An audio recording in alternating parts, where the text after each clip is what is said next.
Welcome to Marseille, one of the oldest and most culturally significant cities in France. Situated as the capital of the Provence-Alpes-Côte d'Azur region in southeastern France, Marseille has historically been a major Mediterranean port.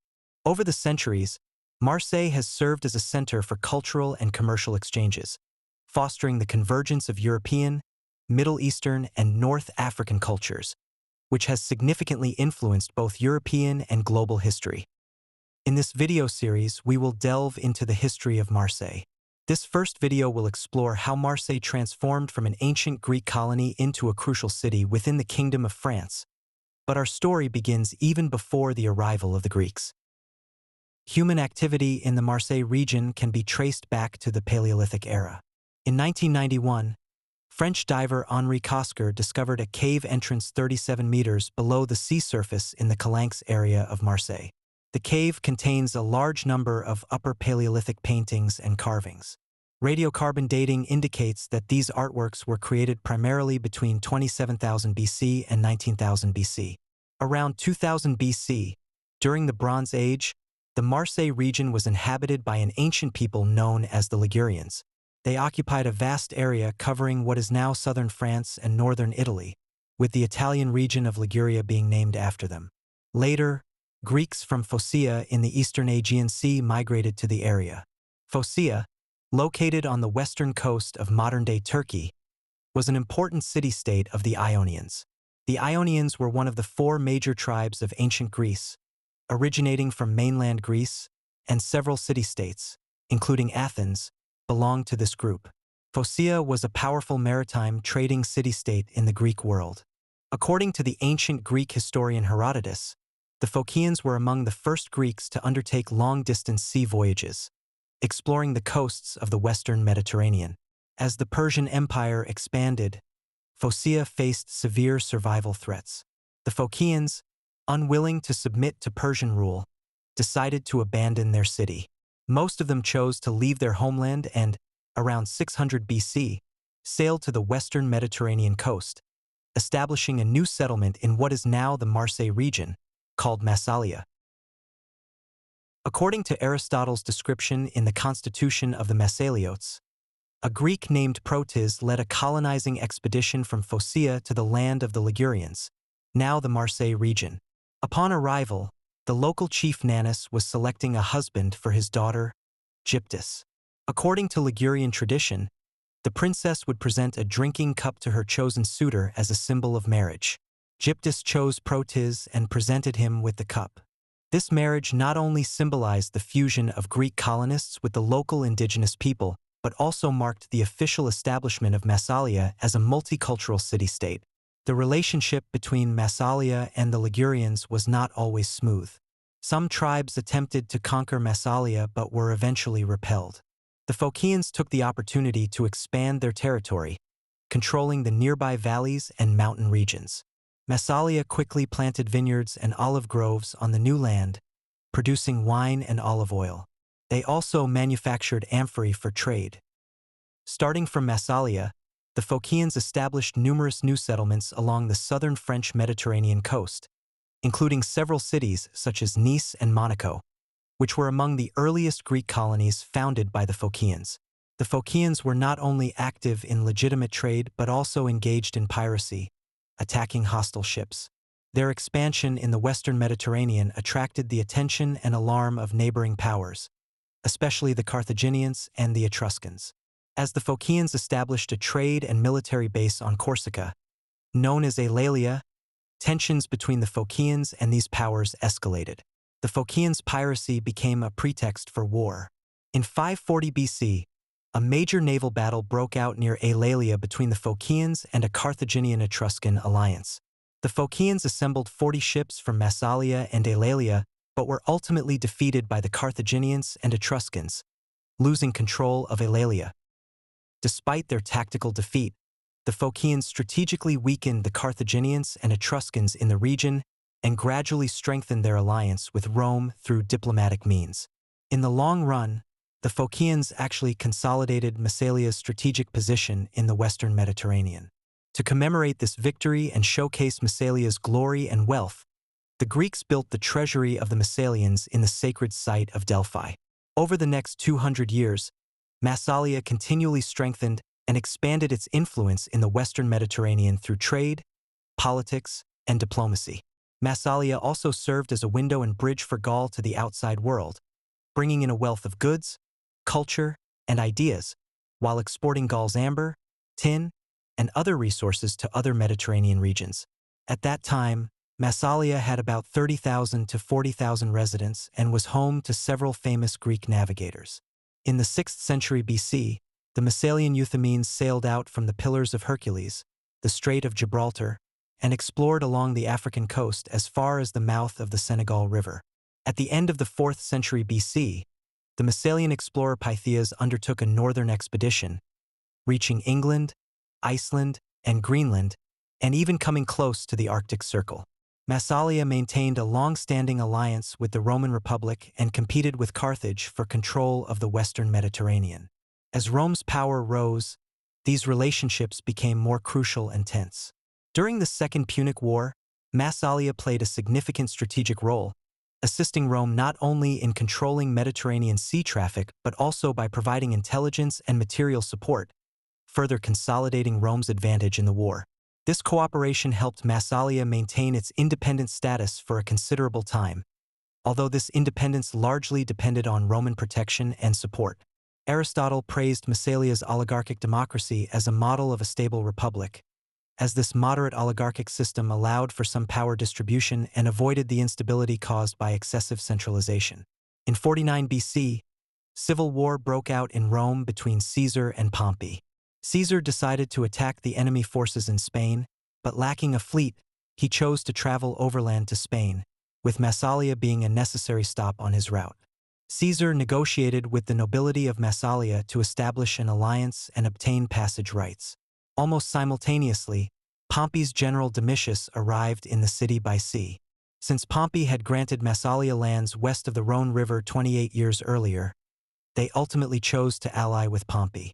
The failure of the negotiations deeply insulted Caesar, who immediately ordered 3 Roman legions to lay siege to Massalia and instructed the construction of 12 warships in nearby Alls to blockade Massalia. 2 naval battles subsequently erupted between the two sides. Although Caesar's forces were outnumbered in ships, their more flexible tactics and superior fighting skills led to victories in both battles, forcing Massalia to surrender. Caesar did not destroy the important coastal commercial city but stripped Massalia of its autonomy, making it part of the Roman province of Gallia Narbonensis. Although Caesar later granted Massalia some symbolic autonomy to demonstrate his leniency and maintain regional stability, the city's name gradually became Latinized to Marseille as Roman rule and cultural assimilation took hold. In 27 BC, the Roman Senate awarded the title of Augustus to Caesar's adopted son Octavius, who became the first Roman emperor and ushered in the golden age of the Roman Empire. During this period, Marseille experienced a relatively stable and prosperous era. The city's central square was rebuilt, and new Roman buildings such as public baths, theaters, and aqueducts were added, while the port area was expanded, gradually forming today's Old Port. As an important trading center in the Western Mediterranean, Marseille accumulated a vast amount of Gallic goods, such as amber, wine, pottery, honey, and leather, which were distributed through its port to various parts of the Roman Empire. Today, visitors can explore the Garden of Vestiges and Roman Docks Museum at Old Port to experience up close the magnificent history from 2,000 years ago. As a former Greek colony, Marseille inherited a rich Greek cultural tradition, particularly renowned for its rhetoric education. Due to its strategic location and close ties with Rome, Marseille became an ideal place for Romans to learn Greek culture, especially rhetoric. Many Roman noble youths came to Marseille to study speech and debate skills, hoping to make their mark on the political stage in Rome. Consequently, Marseille gradually became a significant cultural center in the Western Mediterranean region. From the 1st century AD, Christianity began to spread in southern France. As a trade center in the region, Marseille naturally became an important base for Christian missionary work. Although there is no solid documentary evidence supporting the legends of several saints traveling to Marseille and the surrounding areas after Jesus' resurrection, These legends were widely circulated in medieval Christian culture and had a profound impact on Marseille's religious history. During the crisis of the 3rd century, the Roman Empire faced external invasions, civil wars, and economic collapse, severely impacting Marseille's trade. Pirate and barbarian attacks threatened the safety of Marseille, plunging the city's economy and social life into a downturn. In 260 AD, the Roman general Postumus declared independence in Gaul, establishing the Gallic Empire, which included modern-day France, Belgium, the Netherlands, Western Germany, and part of Spain. Marseille was also within its control. The Gallic Empire's separatist rule did not last long. In 274 AD, the Roman Emperor Aurelian launched military campaigns against the Gallic Empire and eventually succeeded in reintegrating it into the Roman Empire. Marseille was once again under Roman control. In 293 AD, Roman Emperor Diocletian established the Tetrarchy, dividing the empire into eastern and western regions, each managed by an Augustus. Each Augustus appointed a Caesar as a deputy to assist in governance and act as an heir. This system aimed to stabilize the Roman Empire through decentralized governance and address external threats and internal unrest, but it only lasted for one generation. In 310 AD, Maximian was defeated in his struggle against Constantine and was pursued all the way to Marseille, where he was forced to commit suicide within the city. In 313 AD, Constantine, as the Western Augustus, and Licinius, the Eastern Augustus, jointly issued the Edict of Milan, legalizing Christianity within the Roman Empire. This allowed the Christian community in Marseille to begin developing. Prior to this, Christians in Marseille had to gather secretly due to the generally hostile and oppressive attitude of the Roman Empire towards Christians.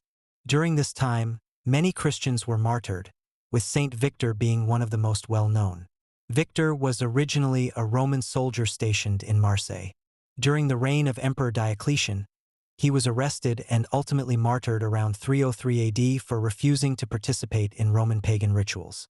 His martyrdom became a symbol for the Christian community in Marseille and laid the historical foundation for the later establishment of the Abbey Saint Victor de Marseille.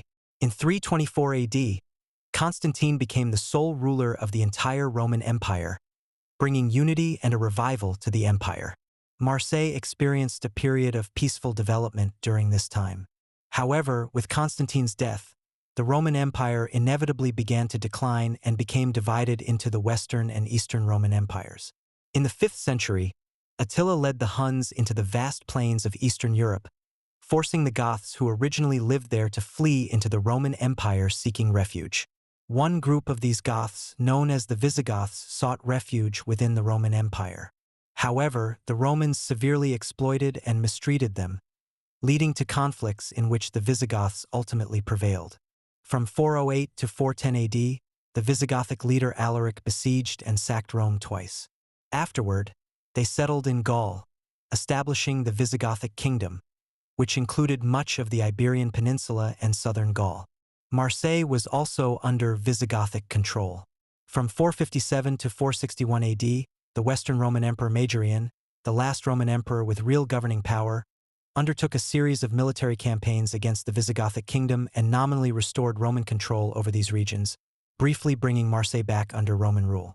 However, the Western Roman Empire was already in decline, and Majorian was assassinated due to internal betrayal after only 4 years in power. Subsequently, despite efforts by the Eastern Roman Empire to assist the Western Roman Empire, these attempts proved futile. In 476 AD, the Western Roman Empire officially fell, and Marseille, along with Western Europe, entered a period of medieval turmoil. Following the fall of the Western Roman Empire, the Franks rapidly emerged in northern Gaul. In 507 AD, Frankish king Clovis I defeated the Visigoths at the Battle of Vouille, seizing a large portion of southern Gaul. From this point on, Marseille became part of the Frankish kingdom. Clovis I established the Merovingian Dynasty, named after his ancestors. Between 553 and 555 AD, the Byzantine Emperor Justinian the Great launched a series of restoration of Rome military campaigns, successfully reclaiming parts of southern Spain and occupying some coastal cities in Gaul, including Marseille. However, The Byzantine Empire quickly found it unsustainable to maintain effective control over these distant territories due to resource depletion. Consequently, Marseille and other cities were soon reabsorbed by the Frankish kingdom. This event marked a further deepening of the Germanization and Christianization of Western Europe, with Roman rule becoming a thing of the past. During the Merovingian Dynasty, the Frankish kingdom granted a significant degree of autonomy to the southern regions. Particularly important commercial centers like Marseille were often allowed to retain their own administrative and legal systems to manage these relatively remote, yet strategically crucial cities more effectively. Marseille was a major port for trade with the East during this period. Goods were concentrated at Marseille's port, just as in Roman times, with Syrian and Jewish merchants being key traders. The thriving Mediterranean trade brought substantial trade revenues to the Merovingian dynasty, becoming a significant source of royal income. However, as feudalism developed, the Merovingian royal authority gradually weakened, with local nobles gaining power and undermining central control. In 711 AD, Muslims crossed the Strait of Gibraltar from Africa, rapidly conquering the Iberian Peninsula and establishing the Umayyad Caliphate. The Muslims cut off trade in the western Mediterranean, leading to Marseille's decline, as reduced trade revenues further weakened Merovingian authority.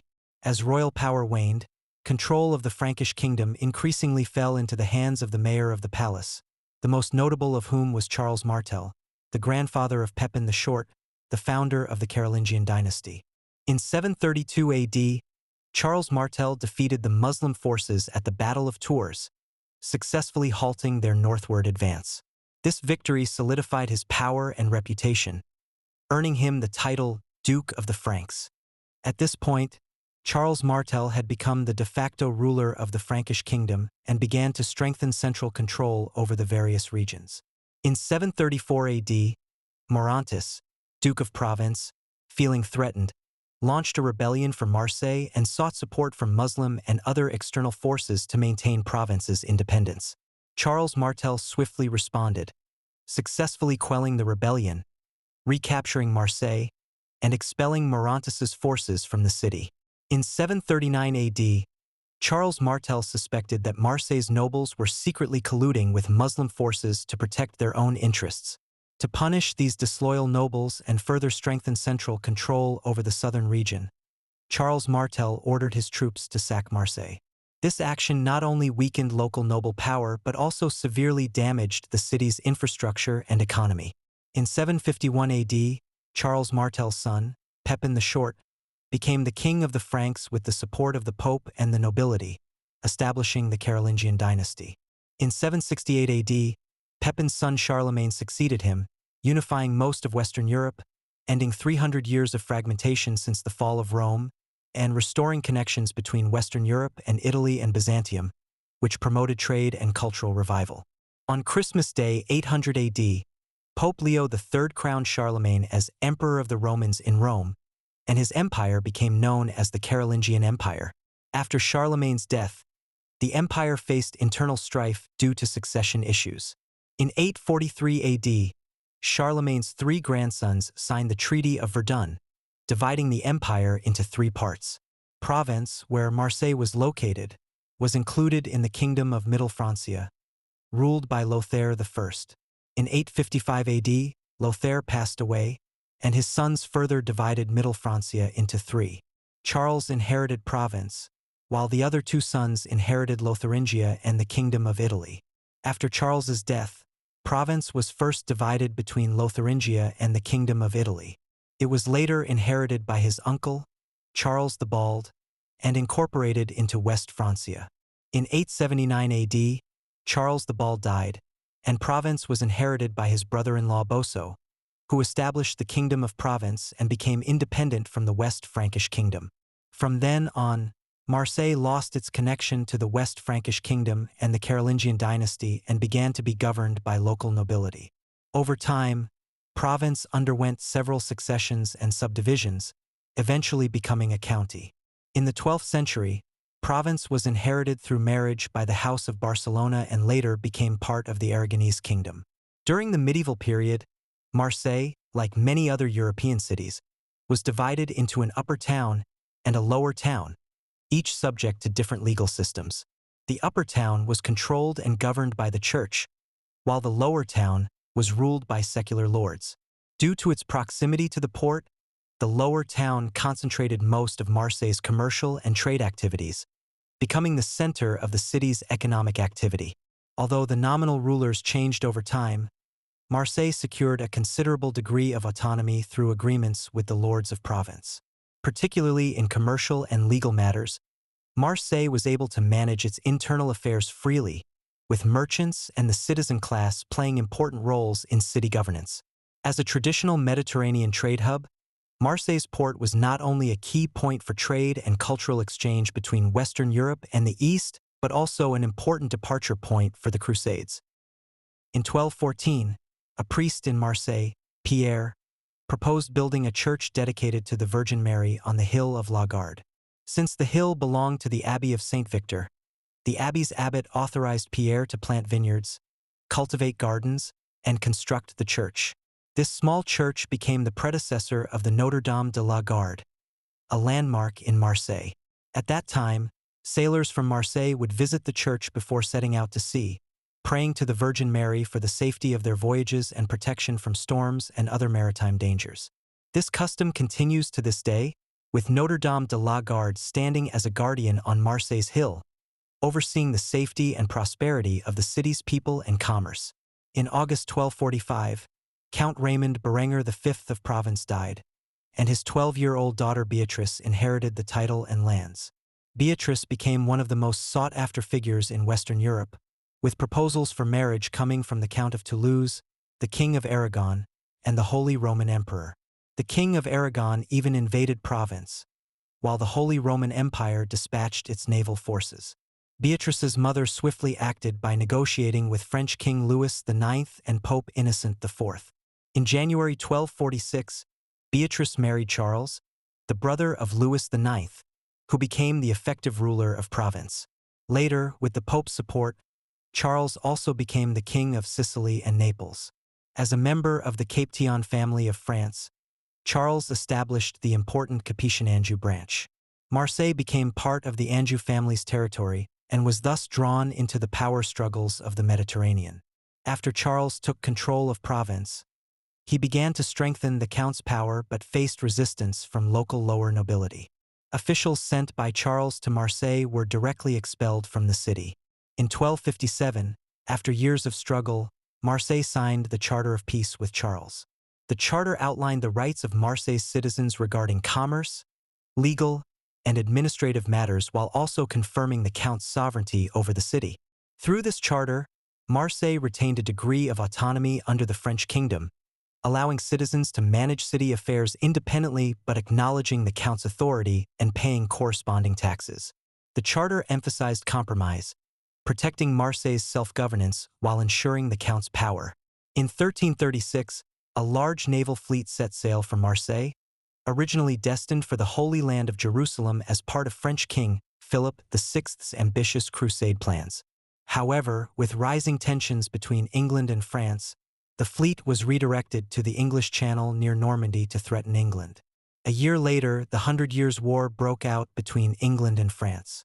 While most of France became a war zone, Provence and Marseille, located on the southern coast, were spared from the conflict. In 1343, Joanna I inherited the throne of Naples. She had been betrothed to Prince Andrew of Hungary since childhood. The marriage was not a happy one. Andrew hoped to gain equal power with Joanna and become a co-ruling king, but this request was rejected by both the Neapolitan nobility and Joanna herself. In 1345, Andrew was murdered in a mysterious assassination, and many believed that Joanna was involved in the incident. Andrew's death enraged his brother, King Louis I of Hungary, who sought to avenge his brother and claim the rights to the Kingdom of Naples. In 1347, Louis I marched south and invaded Naples, while Joanna fled from Naples to Marseille. In the autumn of 1347, the Black Death began to spread in Marseille and rapidly engulfed the city. Over the next 2 years, more than 15,000 of Marseille's original 25,000 residents died from the plague, resulting in a mortality rate of 60%. The city's population drastically decreased, and its economic and social order fell into chaos. On January 3, 1348, in an effort to seek broader support and stabilize the internal environment of her kingdom, Joanna decided to help the citizens of Marseille achieve their wish for the city's reunification. She issued a royal decree, officially announcing that the upper town and lower town of Marseille would be unified into a single political entity, governed by officials appointed by the Count of Provence. Prior to this, Joanna had already successfully reclaimed judicial authority over the upper town of Marseille. Her decision to merge the two parts of the city was welcomed by the citizens, and Marseille continued to steadfastly support her thereafter. On January 11, 1348, Joanna remarried in Marseille, and her conflict with Louis I was later eased through the mediation of Pope Clement VI. However, Joanna became embroiled in the Great Schism of the Catholic Church in 1378, where she chose to support the Avignon Pope, leading to her Naples throne being annulled by the Roman Pope. She was imprisoned in 1381 and was killed the following year. With the support of the Pope and King Louis I of Hungary, Joanna's cousin Charles of Durazzo became the new king. The famous French writer Alexandre Dumas portrayed Charles of Durazzo as a figure skilled in intrigue and betrayal in his historical novel Jean de Naples. According to the novel, Charles plotted the murder of Joanna's first husband, Andrew, and then personally killed those involved in the conspiracy, only to eventually be captured and killed by the King of Hungary. Joanna had hoped to support another cousin, Louis II of Anjou, as king, but he did not succeed in inheriting the throne of Naples and only succeeded as Count of Provence. In 1409, Louis II established the University of Provence in Aix, which is the fourth oldest university in France and the precursor to today's Aix-Marseille University. Due to Joanna's lack of surviving heirs, Charles of Durazzo's succession was not accepted by everyone. This succession sparked intense competition for the throne of Naples, particularly with the involvement of the Kingdom of Aragon. This conflict lasted for decades and eventually evolved into a full-scale confrontation between the Kingdom of Aragon and the Anjou family. To weaken the economic and military power of the Anjou family and force them to abandon their claim to the throne of Naples, King Alfonso V of Aragon launched a fleet to attack and sack Marseille in 1423, aiming to strike at the supporters of the Anjou family. Although the defenders of Marseille put up fierce resistance at the port, they ultimately failed to hold the line. The entire city was subsequently sacked, with a large amount of wealth, including the relics from the Abbey of St. Victor, plundered. Due to the extensive destruction, residents were reluctant to return to live in Marseille after the war. To address this, the Count of Provence ordered that those who fled must return, or their property would be confiscated. At the same time, the King of France exempted taxes on the timber needed for the city's reconstruction. The rebuilding process took nearly 25 years. With the establishment of the Marseille Fishermen's Arbitration Court, trade gradually recovered, and the city regained its former prosperity and vitality. In 1453, the 100 Years' War ended, and the victory solidified the unification of France and gradually strengthened the French monarchy's power. Although Provence and Marseille remained directly governed by the Anjou family, the 100 Years' War further integrated them into the framework of French rule. In 1480, René the Good, the last Count of Provence, passed away without a male heir from the House of Anjou. Control of Provence was taken over by René's nephew, King Louis XI of France, and incorporated into the royal domain. During his reign, Louis XI greatly weakened the power of the nobility, essentially completing the unification of France. With the establishment of centralized power in the Kingdom of France, Provence officially became a province of France, and Marseille became a French city.